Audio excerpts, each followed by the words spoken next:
Hey, what's up, mortals? It's Kane here with a new video for you. In this video, we'll dive into the character Reina Braun from the popular anime series Shingeki no Kyojin, more popularly known as Attack on Titan. Just wanted to greet you guys by saying, just sit back and relax, you're in for a treat. So let's get started. Reina Braun is a half Marleyan and half Eldian man who serves as the main protagonist from the Marleyan perspective of the Attack on Titan story. As a result, he's also served as the antagonist for the Eldian perspective, which is mostly the story. Reina was born and subsequently grew up in Lebrio's internment zone. From early childhood, he was fed the Marleyan military's propaganda. He was raised by his mother to become a warrior for Marley in order to reunite with his father and be a family. As a devoted recruit, Reina would struggle to get into the warrior unit, but his accomplishments didn't seem enough to earn him the right to inherit a Titan. Lucky for him, Marcel Galliard, to protect his brother, spoke with the Marleyan High Command and convinced them to make Reina the inheritor of the Armored Titan. Using this power, he'd loyally serve the nation in many different wars and battles. After inheriting the Titan and proving his worth, Reina earned the rank of Honorary Marleyan. Thanks to this rank, he managed to confront his father, seeking to reunite his broken family. This wish would prove unsuccessful, as once he confronted his father, he was rejected and cast aside, running away, wanting to protect his actual family. This action led Reina to lose one of his main motivations. In the year 845, Reina was sent along with 3 other warriors, Bertold Hoover, Annie Leonhardt, and Marcel Galliard, to Parati Island in order to reclaim the founding Titan. Once on the island, he and the other warriors made their way to the city within the walls. It was during this time that Reina was almost eaten by a recently awakened Ymir. He was saved by Marcel, who, feeling bad about getting Reina to inherit the armor, sacrificed himself to save Reina. Having lost their leader, Annie and Bertold wanted to call the mission off, but Reina convinced both of them to continue. The 3 warriors, combining their abilities, breached Wall Maria, with Reina busting through the entrance and letting many pure titans into the wall, which was the catalyst that began the great story scene in the anime and manga. Once inside, not knowing how to proceed, the 3 surviving warriors infiltrated the walls, taking the story of a man they found whose town was overrun by titans. The group would spend the next 2 years training in the 104th Training Corps in order to fight for humanity.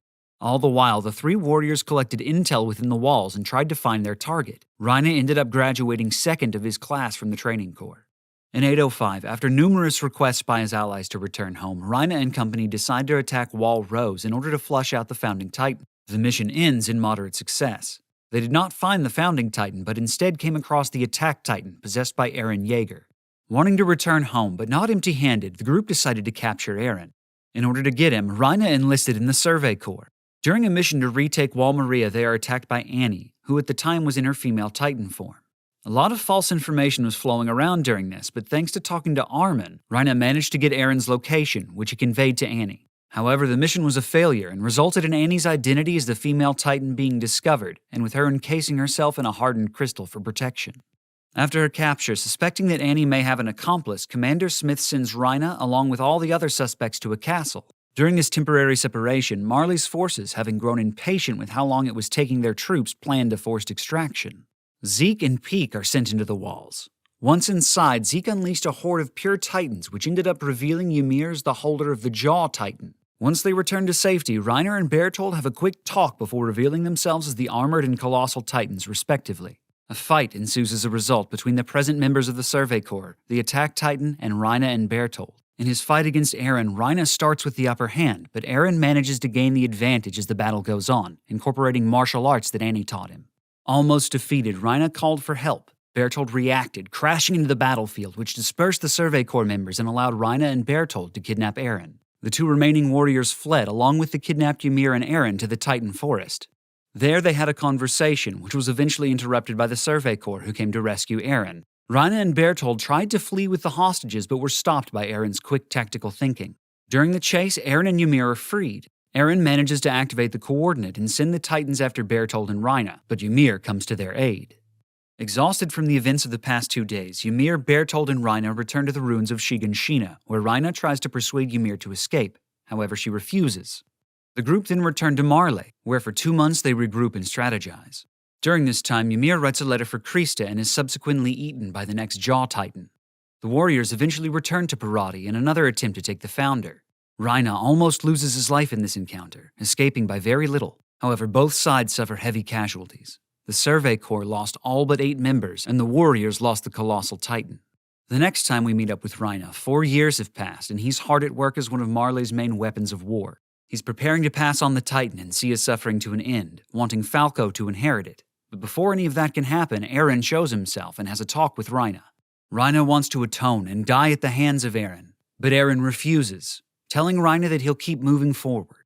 Eren then turns into his Titan form, which leads Reiner to do the same to protect Falco. He's knocked out by the encounter and isn't able to participate in the ensuing fight. He's eventually woken up by the screams of both Falco and Gabi. He entered the fight, but due to his recent talk with Eren and want for death, he does so with an incomplete and weak armor. Still, he managed to save Porco's life by doing so. The Devils of Parati, who staged the attack on the Libero internment camp, managed to escape with only a few complications.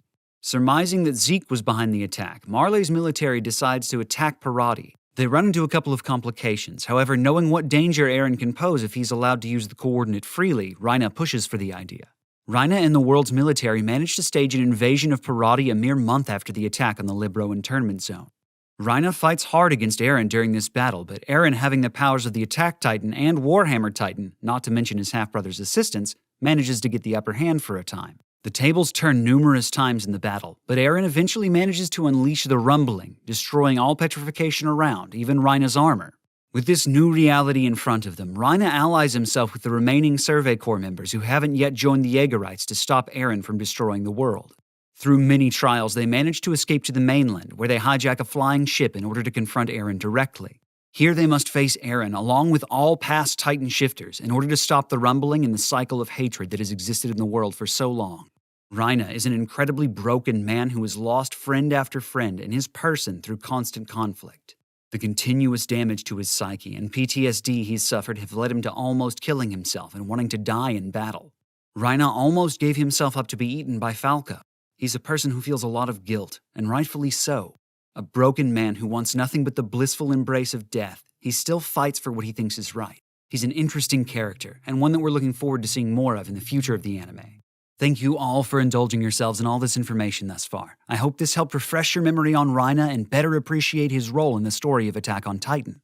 Now there are a few more things I'd like to go over before the video ends. Firstly, if you're in the mood for some great storytelling, we have you covered. Our sisters We the Celestials, My Hero Academia, and Naruto What If channels retell the story of their namesake anime with a twist. Check it out if you're interested.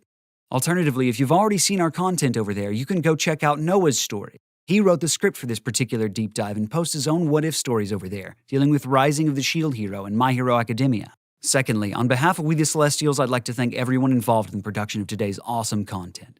Their details can be found in the description below.